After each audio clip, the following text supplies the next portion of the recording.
Well, rebound from its lows and some consolidation has led to investors come back into these markets asking for more. We have seen volatility continue, but the numbers of people who are coming into the cryptocurrency space also are increasing. Globally, we stand at 300 million plus kind of people who have invested in cryptocurrency at one point or the other. And the number of businesses which are accepting cryptos also is standing tall at 18,000. We have seen stronger number continue for India as well at 15 million, which is much lower than what US is doing, but higher than what UK and various other countries do. So the kind of jump up that we have seen in India has been quite on the stronger side. So much so that India now ranks at an 11th space among 154 nations which have been seen in sense of crypto acceptance there.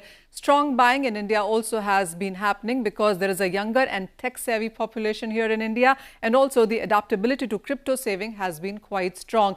The buying that we have seen start in the past year has continued to go on the higher side. If you look at the numbers, last year were $923 million in April 2020, which stand at a tall $6.6 billion in the month of May 2021, which only has gone higher in the last couple of months as well. And that is a global map on what kind of global cryptocurrency acceptance have we seen. South Africa clearly stands tall with 32% in Nigeria, and then you have most of these Southeast Asian countries and one Latin American country. India stands tall at 9% yet again, but the major countries are on the bottom of the pyramid here, with China, US, Germany and Japan doing anything between 4 to 7%. The reason being that you have more hedge funds leverage instruments here than need to go out and buy a direct cryptocurrency. But then again, the whale accumulation seems to be coming back right now as well.